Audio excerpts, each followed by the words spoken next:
もし家族のことが殺したいほど嫌いになってしまったらあなたはどうしますか。2000年代初頭、兵庫県宝塚市、あるアパートの一室では一人の少年が苦々しい表情で家族を睨みつけていました。少年の名は野津秀明。彼の視線の先では弟と母親がまるで恋人のようにベタベタと触れ合っていたのです。よしよし、可愛いわね。野津が睨みつけていることに気づきもしていない弟と母親、二人はうっとりとした表情を浮かべ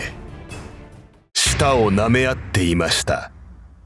そんないびつな家族関係の中で一人孤立していた長男の秀明。この時は誰も想像していなかったのです。彼が将来家族を皆殺しにするなどとは。いびつな家庭環境から家族への殺意を募らせていった男。ただ一人彼が抱えていた葛藤と、しかし本当は彼自身が選んだのかもしれません。自分が悲劇の主人公になることを。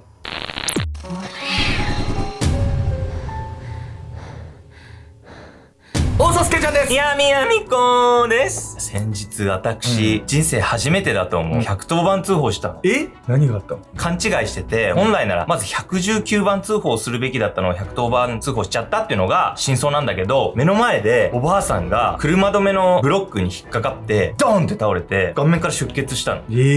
もうめちゃくちゃ怖くなっちゃって、110番か119番かどっちがどっちか分かんなくなっちゃって、とりあえずどっちか電話しようって言って110番に電話したら、結論どっちからでもよかったみたいなんだけど、繋いでくれんだよね。そうそうそう、警察の方が救急車呼んでくれて、何事もなければいいけど、その後どうなったのか分かんないんだ。そう、おばあちゃんはそれで意識失っちゃった。いや、意識はあったから、血がバーって顔から出てたから、ハンカチを差し上げてね、ハンカチで血を拭くかと思ったら、なんか鼻水が溜まってたみたいで、ビシャーって、私のハンカチも役に立ってよかったなって思ってたとこでした。だから皆さんもね、なんか110番か119番かどっちでもいいから、まずはかけてみることだと思いますね。時間が大事だからね。時間がね、大事だからね。ヒーローじゃないですか、その方にとっては。表彰してほしい、アルファテリーに。僕らももし倒れるようなことあればね、皆さん助けてください。今回は兵庫県宝塚市で起きた殺人事件をご紹介します。20代の青年がね、家族3人を殺害してしまうんですが、実はこの家族のほとんどの人は障害を持っていて、青年はそれゆえの悩みを抱えていたんです。複雑な話ね。何があったとしても、人を殺すってのは許されないことなんだけどさ、本当にこういう障害の方と一緒に暮らすっていうのは、その苦しみって当の本人しか分からないものがあるわよね。その当事者のね、苦しみを誰にも話せなかったからこそ、今回の事件は起きてしまったのかもしれません。事件の日、とある民家の住人は犯人から逃げてきた女性の姿に青ざめるんです。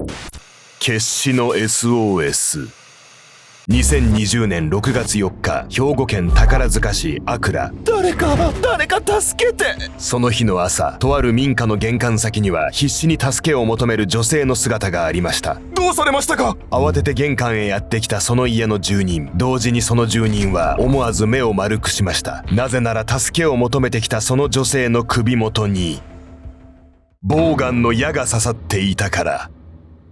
住民はすぐに警察へ通報。女性が逃げ出してきたすぐ近くの一軒家へ警察が向かうと、そこでは3人の男女が血を流し倒れていたのです。男女はいずれも頭にボウガンの矢が刺さった状態で亡くなっていました。殺害されたのはその家の母と弟、祖母の3人。一方で逃げてきた女性は親族にあたり、その日はたまたま一家を訪ねてきていたのです。彼女にしてもボウガンで撃たれた首を骨折しており、命こそ助かったもののかなりの重傷でした。犯人はその家の長男野津秀明。警察が到着した際、彼はその家に居合わせ現行犯逮捕されることに。そして野津は家族を殺害した理由について次のように語ったのです。たとえ僕が自殺したとしても、あいつらはきっと気にせず好き勝手なことを言う。そう思ったら苦しくなってみんな殺してしまおうと思いました。自分が自殺したとしても家族は何も感じないってさ、かなりこの人の心の闇を感じる発言よね。その家族はどんな状態だったの？これかなり気になりますよね。野津の葛藤っていうのは幼少期から長く続くものでした。彼はね、自分の家族は変だと思ってしまったからこそ、その中で孤立してしまったんです。大嫌いな家族。兵庫県宝塚市で生まれた野津は幼い頃に両親の離婚を経験し、シングルマザーの母と1歳下の弟と3人で暮らしていました。そして物心がついた頃から野津は自分の家族が普通ではないと感じ始めたのです。秀明、ご飯できたよ。そう呼ばれリビングへ向かうと、テーブルの上にはカップ麺の上に白米を乗せた料理とも呼べない代物が、以前はそれも当たり前のように受け入れていましたが、小学校へ通い始めて友人の弁当を目にし、自分の家はまともではないと思うようになったのです。また野津が違和感を感じていたのは食事のことだけではありません。母親は自分の息子のうち長男である野津よりも1歳年下の次男を溺愛していました。その溺愛の仕方は異様としか思えなかったのです。よしよし、かわいいね。まだ小学生の幼い子供だと言っても過剰なほどにベタベタとスキンシップを取る母と次男。野津が嫌悪感をあらわに見つめる先で彼らは舌を舐め合っていました。彼らが人と少し違っているのは、母親が自閉スペクトラム症と知能の低さの問題を抱えていることが関係していました。さらに次男は ADHD、そして野津自身も自閉スペクトラム症と、一家はそれぞれが発達障害を抱えていたのです。障害を持っている以上仕方ないことのようにも感じるけどさ、子供だと特にね、気持ちの整理も難しいと思うわよ。学校でね、集団生活をしてるとですね、どうしても周りの人と比べちゃいますよね。そしてね、全員がそうではないんですが、発達障害を持つ人っていうのは親子関係が密接になりすぎるっていうね、傾向があるとされてるんです。というわけで本日のメトラキーワード、自他境界線について。自他境界線とは、自分と他人は別々の存在だと認識し区別する感覚のこと。人間は生まれた直後は自分と他人の区別がつかず、特に乳児の頃はまるで母親と一体であるかのように感じています。これを自他境界線が曖昧な状態といい、子供が他人のおもちゃを自分のもののように触ってしまうのも自分と他人の区別が曖昧なためです。通常は成長とともに自分と他人は別だと認識できるようになりますが、中には大人になっても自他境界線が曖昧なままな人も。例えば頼まれごとにノーと言えない性格の人。自他境界線が曖昧だと、断ったら相手に嫌な思いをさせると自分のことのように共感してしまうため、断れなくなってしまうのです。また自分の考えが正しい、みんな自分と同じように思っていると考えているのも自他境界線が曖昧な人の特徴。発達障害を持つ人は他人の気持ちを察するのが苦手なことがあり、自他境界線も曖昧になりやすいとされています。野津の母と次男が過剰に密接な関係にあったのは、自他境界線が曖昧で互いを一心同体のように感じていたためと考えられるのです。親子の異様な関係性の他にも、一家は多数の問題を抱えていました。例えば野津の母は感情的になりやすく、怒って物を壊したり、子供たちに行き先を告げずに外泊したり、次男はわがままで自分の意見が通らないとダダをこねたり、わざと野津の嫌がることをしたといい、野津は断るごとにこう思っていました。いらんことしいのクソガキが。一方で母親はそんな弟に構いきりで、野津は家族の中で自分だけ血がつながっていないかのような疎外感を感じていました。このようにしながら彼の家族嫌いはみるみる加速していったのです。ここまでの話を見てると、野津は一度家族と距離を取った方がいいようにも思えるわね。実はね、一度距離を置いたことはあったんだよ。しかしね、野津にまだ一人で生活していく力がない以上、家族のしがらみを断ち切るっていうのは容易ではなかったんです。心の悲鳴。自分の家族が普通ではないと思うようになって以降、野津は母親をあからさまに嫌うようになりました。あんなん母親やない、ただの母親ごっこやないか。周囲にはシングルマザーとして必死に子育てをしている風に話していた母。しかし蓋を開けてみれば、家事さえまともにできない彼女に対し、野津は子供を頑張っているとアピールする道具だと思っていると感じていました。年齢を重ねるごとにそのストレスは積み上がっていき、野津は家族に暴力を振るうように、殺すぞなどと暴言を吐くことも如実に増えていったのです。中学時代にはさらに精神状態を悪化させ、家族から離れるようにトイレや風呂に何時間もこもりました。この件で強迫性障害と診断された野津は、母や弟と離れ祖母の家で暮らすこととなるのです。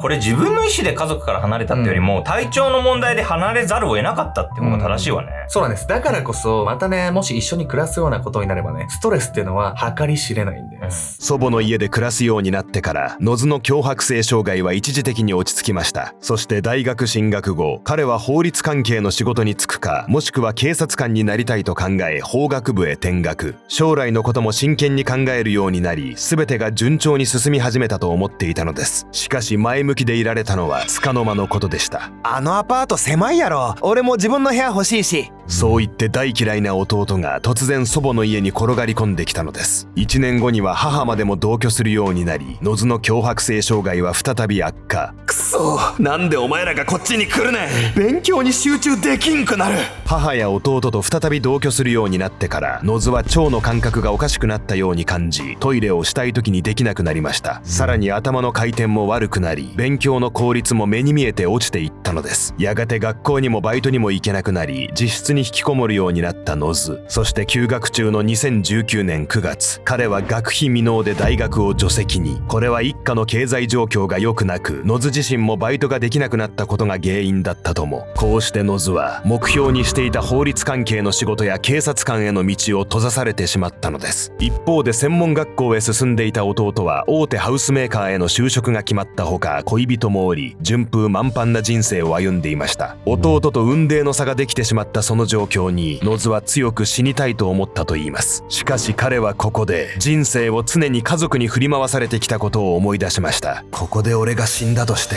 あいつらはきっと気にもせず好き勝手なことを言う。やったらもう全員殺したる。まあこれ悲しいわよね。なんかさ、家族の障害のことでいろんなことが煩わしくなるとは思うんだけど、かといって亡くなったことで誰も悲しまないなんてことないと思うんだけどね、私は。まあ、野津自身がね、家族を嫌ってただけで、家族から野津をね、嫌いって言われてたわけではないんです。殻に閉じこもってしまった彼は、ここから殺人計画を進めていくんです。決別の時、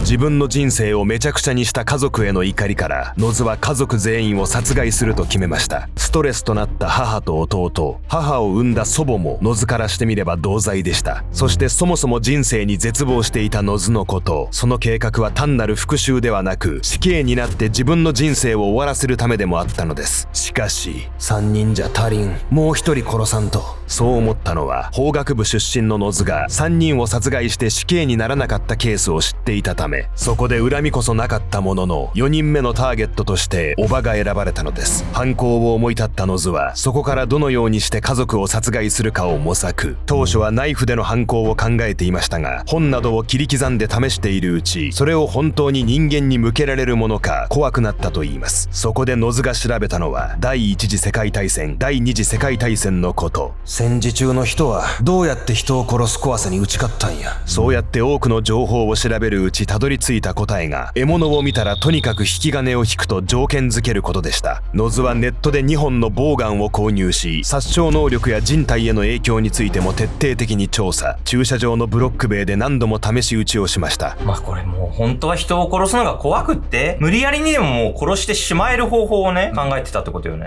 まあそこまでね、頭使ってさ、試行錯誤してさ、殺人計画を作れるわけじゃないですか。その能力っていうのを自分の人生がね、いい方向になるように使えばよかったのになって、毎回殺人事件を見るたびに思いますよね。入念に殺人計画を進めていった野津。そして迎えた2020年6月4日、ついに運命の日が訪れます。今日を逃したらもう殺せん。その日は弟が就職先の社員寮へ引っ越す前日、さらに近所に住む叔母が家に来る予定がありました。家族が一度に顔を合わせる最後のチャンス。野津はボウガンを握りしめ、緊張の面持ちでその時を待ったのです。2020年6月4日の午前9時10分頃、宝塚市阿倉の一軒家に一人の女性が訪れた。秀明来たでー。電話で野津に呼び出され、その家を訪れたのはすぐ近くで暮らす叔母だった。しかし玄関から声をかけても家の中は静まり返っており、誰かが返事をする気配もない。なんや呼び出しておいて。叔母はどこか気味の悪さを感じながらも返事を待たず家へ上がることに。そしてそれは彼女が洗面所の前を通りかかった時、洗面所の中ではその家の次男が頭から血を流し横たわっていた。大丈夫かなあ、お願い目開けて。叔母は必死にその肩を揺さぶるが、次男の体からは完全に力が抜け、彼はすでに息をしていなかった。そして叔母は全く気づいていなかった。自分の背後に忍び寄る男の存在に。おばが到着した時、野津はすでに弟と祖母を殺害した後でした。祖母は深夜にトイレに立ったところを側頭部を撃ち抜いて殺害。その後、朝方に起きてきた弟が歯磨きをしているところを背後から射殺。弟に関しては床に倒れたところを2時間ほど放置して、まだ息があったため再度側頭部を撃ち抜き、確実にその命を奪いました。そして野津は家を訪ねてきたおばのことも背後から撃ったのですが、彼女は自転車用のヘルメットをかぶったまま家へ上がっていたため頭を狙えませんでした。首を撃たれたおばに意識があると気づいた野津は彼女にこう言います。ごめん、ヘルメットつけてたから一発で殺せんかった。お前は助けたる。後で救急車呼ぶからじっとしとけ。まあおばさんには恨みはないって言ってたもんね。殺さなかったのはなんかやっぱり多少の情があったからなのかしら。まあそもそも人殺すの怖いって言ってたぐらいですからね。そして野津はね、自分が死んだとしても家族はね、そんなの気にしねえよって言ってたんですが、生き残ったおばによって本当は家族が野津のことをどう思ってたのかっていうのが明らかになっていくんです。野津がおばの首を撃った後、当時野津たちとは別の県営住宅で一人暮らしを始めていた母がその家へやってきました。野津に大学に出す書類があるから来てほしいと呼び出されていた彼女は何の疑いもなく玄関をくぐり、そこで野津の放った矢によってその命を奪われたのです。3人を殺害した後、野津はそれぞれ遺体の隣に盛り塩をしました。それは亡くなった家族を悼む気持ちの表れではなく、彼女たちが怨霊となって自分につきまとわないようにするため、家族を恨み長く運命を呪ってきた野津だからこその考えだったのかもしれません。逮捕後、家族3人の殺人と1人への殺人未遂で起訴された野津。裁判において意見陳述を求められたおばは涙を流しながらこう語りました。私たちはあなたを排除したかったんじゃない。あなたが拒絶したの。私たちはあなたに一緒にいてほしかったのに。野津は逮捕後も母や弟、祖母を殺害したことについて一貫して罪の意識はないと話していました。おばの言葉はそんな彼の考えを少しでも変えられたのでしょうか。2025年10月31日、神戸地裁は野津に無期懲役の判決を言い渡しました。検察の求刑は野津が望んでいた通りの死刑でしたが、彼の犯行には自閉スペクトラム症の影響があったと判断され減刑となったのです。障害を持つ母親や弟に嫌悪感を抱き、家族の中で孤立していった野津。おばが語ったように、家族が彼を拒絶したわけではなく、離れていったのは彼自身でした。たとえ僕がしたとしても、あいつらはきっと気にせず好き勝手なことを言う。野津はそう考えていましたが、それも彼自身が一人で思い込んでいただけではないでしょうか。歩み寄るのが困難だったとすれば、彼に必要だったのは専門機関による適切な支援。もし野津が家族以外の誰かに助けを求められていたら、もしくは誰かがこの家族は放っておいたら危険だと手を差し伸べていたら、結果はまた変わっていたのかもしれません。あなたは家族に対し嫌悪感を抱いたことがありますか？もう修復できないと感じた時、勇気を出して第三者に助けを求められるでしょうか？